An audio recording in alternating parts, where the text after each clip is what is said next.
Rotkvica je jednogodišnja povrtnica poznata po svojoj ružičasto-crvenoj boji. Jedna je od čestih povrtnica koje se lako i efektivno mogu uzgajati za osobne potrebe. Osim toga, popularna je zbog zdravih i hranjivih tvari. Rotkvica se kao kultura može sijati u proljeće i u jesen. Sjetva je jednostavna i nije potrebno mnogo preduslova da bi urod uspio. Također, pri optimalnim uslovima brzo klija i raste. Postoji nekoliko preduvjeta kojima se rodnost i plodnost mogu povećati, a upravo o tome ćemo govoriti u nastavku. Čest problem kod uzgoja jeste i izostanak ploda, to jest korijena ove biljke koji ostane tanak, a nadzemni dio bude veći ili snatiji. Postoji nekoliko razloga toj pojavi, a ukoliko budete slijedili savjete koje vam donosimo, vjerujem da s tim više nećete imati problema. Za još savjeta o uzgoju raznog voća i povrća te njihovim dobrobitima i raznim drugim temama, zapratite naš kanal i pridružite se velikoj zajednici zadovoljnih povrtlara. Lajkajte i podijelite sa drugima video koji vam se sviđa i naravno pišite nam sve što vas zanima i otkud nas pratite. Rotkvica je jako izdržljiva vrsta, pa njezina sjetva ne ovisi puno o lošim vremenskim uslovima. Vrijeme sjetve ovisi o vrsti koja se uzgaja. Rotkvica se najčešće uzgaja iz sjemena zbog brze klijavosti. Naime, sjeme rotkvice je veoma klijavo i u težim uslovima, pa je idealno za uzgoj na otvorenom. Sije se uz razmak od 15 do 20 cm između redova, plitko, do 1,5 cm dubine. Posijano sjeme skoro nije potrebno posuti zemljom, ali je bolje kako bi se zaštitilo od ptica. Sije se u obrađeno tlo koje je barem do 10 cm dubine razrahljeno i očišćeno od korova. Rane sorte se siju već u proljeće, čim se ugrije tlo i postane spremno za obradu. Mogu klijati pri temperaturi od 5 stepeni, a podnose temperature čak do -4. Sjetva ranih sorti započinje već tokom marta, a može trajati sve do maja. U toplijim mediteranskim krajevima sjetva može započeti i u februaru. Neke sorte se mogu sijati tokom cijele godine, pa čak i pri višim temperaturama. Optimalna temperatura za sjetvu rotkvice je 17 stepeni. Kasnije sjetve se siju u septembru ili do početka oktobra. Kod rotkvice je klijavost brza, a također ima kratku vegetaciju te sazre već za 30 dana. Najčešće se uzgaja na otvorenom, voli izravnu sunčevu svjetlost, pa je dobro da nije u potpunosti zaklonjena od sunca. Kao glavna kultura mora se sijeti u pravilne plodorede, ali za osobne potrebe može se sijati na rubne dijelove ili popunjavati praznine u vrtu.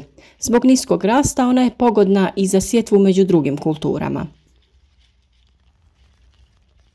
Rotkvica je popularna namirnica i za uzgoj u stakleniku ili plasteniku u kontinentalnoj klimi. Ako želimo osigurati optimalne uslove kako bi plod čim prije bio spreman za konzumaciju, to je dobar izbor u hladnijim i promjenjivim mjesecima. Rotkvica je idealna povrtnica i za uzgoj u balkonskim teglama. Potrebno je odabrati okruglaste vrste kraćeg korijena te ostaviti 5 cm između svake biljke. Posuda mora imati dobru odvodnju, a koristi se rahla i humusna zemlja. Također, važno ju je zalijevati svaka 2 dana. Najbolje je odgovara večernje zalijevanje i to kišnicom. Rotkvica vrlo brzo sazrijeva i ima kratko vrijeme vegetacije, pa nije potrebno puno vremena i pažnje potrošiti na njezin uzgoj. Ipak, važno je voditi računa o njezi nasada, pa evo nekoliko savjeta kako poboljšati uzgoj. Iako prevelika količina vode koja se zadržava na području rasta rotkvice može uzrokovati pucanje korijena, nedostatak vode s druge strane uzrokuje smanjene prinose. Rotkvica u sebi ima veliki udio vode, pa je tokom vegetacije osjetljiva na količinu vode koju dobiva. Važno je osigurati ravnomjernu vlažnost od oko 60%. Što se tiče gnojidbe, rotkvica ne podnosi dobro svježu gnojidbu stajskim gnojem, pa područja koja su svježe pognojena treba izbjegavati. Dobro će reagirati na tlo pognojeno prošle sezone na kojem je već bila neka pretkultura. Na siromašnim zemljištima gnojenje se može obaviti 5 do 10 dana prije sjetve, te 10 do 12 dana nakon nicanja. Za to se koriste otopljena mineralna gnojiva sa većom količinom dušika ili NPK gnojiva. Ako je prije sjetve rotkvice na tom području uzgajana kultura koja za sobom ostavlja mnogo dušika, kao što je grašak ili djetelina lucerna, nije potrebno dodatno prihranjivanje zbog mogućnosti smanjenja uroda. Brz rast i razvoj nadzemnog dijela biljke ne znači uvijek da su korijeni u tlu veliki i sočni. Ako je rozeta rotkvice lijepa, a korijenje je sitno, čvoričasto i zakrivljeno, to znači da kultura treba fosforno-kalijeva gnojiva. Kod uzgoja rotkvice potrebno je obavezno razbijati pokoricu nakon okišavanja kako ne bi usporilo rast i pravilan razvoj korijena. Ono što je kod rotkvice također vrlo važno jeste prorjeđivanje. To se radi kod gušćeg nasada za pravilan razvoj korijena. Biljke se mogu prorjeđivati već 14 dana nakon sjetve, kako bi se između svake biljke ostavilo 5 cm razmaka.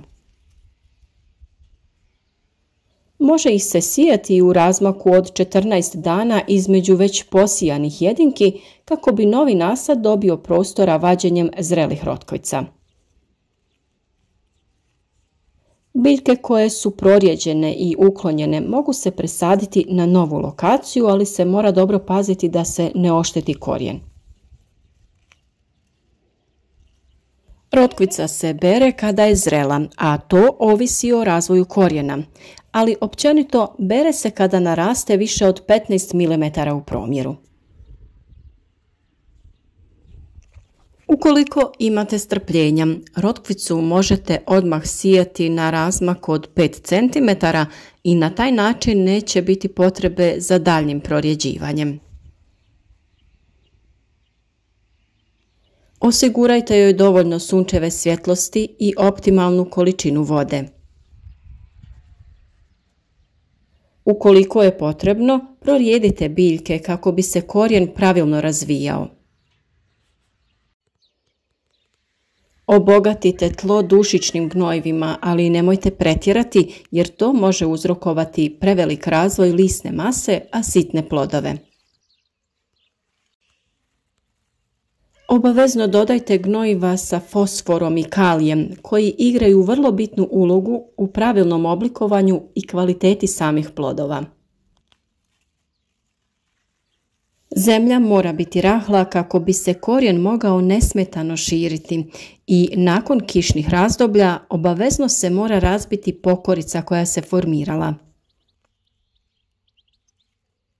Vjerujem da će vam ovi savjeti pomoći da što kvalitetnije uzgojite ovo nadasve zdravo povrće. A za mnogo drugih video savjeta kliknite na ovu ikonu našeg kanala, razgledajte kakve to savjete sve nudimo, pa zapratite naš kanal i obavezno kliknite na znak zvonca pored. Na taj način ćete dobivati redovno obavijesti o svakom novom videu, te tako biti u korak sa radovima u vrtu.